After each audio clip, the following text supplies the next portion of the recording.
So let's say you own a pencil factory, I'm a worker in that pencil factory.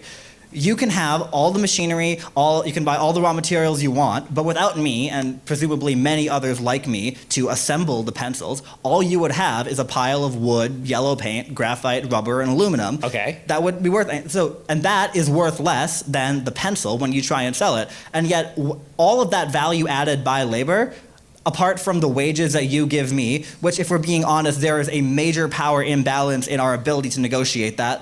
If all that putting the pencil together requires is basic use of your prefrontal cortex, then yes, your labor is alienable at lower rates than if you are a doctor.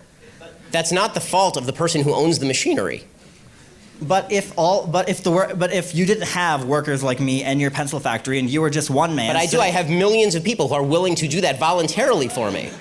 If you're just one person trying to assemble pencils, you're not going to get very far. You need workers. Capital needs labor infinitely more than labor needs capital. That's why you have worker cooperatives where the workers are the ones... I fundamentally disagree on the distinction between capital and labor. Capital is just a term for money. If you're talking about money, money does not grow from the ground. Money only has value because it was traded for labor at one point or the products of labor. So if I take my money and I buy machinery, I have invested my labor in doing that because I didn't get the money from nowhere. Even if I got it from my parents didn't get the money from nowhere. The people who built the machines required me to trade something of value to them in order for me to obtain the machines. The people who invented the machines required people to pay them in order to get the patent to that machine so they could build the machine.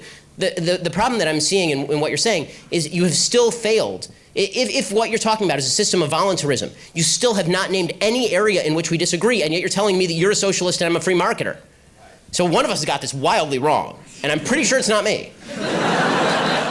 The differentiation I draw, and I'm not alone in this, I'm not one person trying to redefine anything, the differentiation I and many others like me draw between socialism and capitalism is that under capitalism, when you as the owner of the factory, you give me a wage. The wage could be $7.25, it could be $15, it could be whatever an hour, right? But you give me a wage, all the additional profit above made from selling the pencils or whatever good you produce above what is reinvested into the company ultimately goes to you or the investors, those who own shares in the means of production. Right. Under socialism, those people are the workers, and the example I give, again, is cooperative enterprise. No, those are the people who are investing the risk. So if they carry the risk, then they get the benefit. The owner of the factory carries the risk, therefore he gets the benefit. The workers in the company you mentioned, if that company were to go bankrupt, they would carry the risk as well as the benefit. If the company goes bankrupt, and this guy has to pay off all of his debts, the worker may lose his job, but he's not the one who's going to incur the debt of having gone bankrupt. If you incur risk, then you're the one who pays the downside. The worker does not pay the downside. Okay, it is the investor who pays the downside, who invested in all the machinery, who sunk millions of dollars into making your labor productive. Because guess what? Your labor is without that machinery.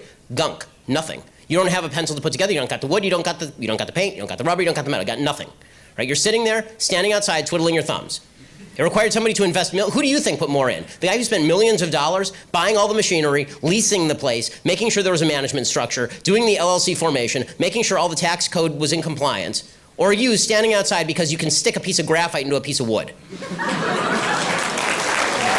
Now we're done.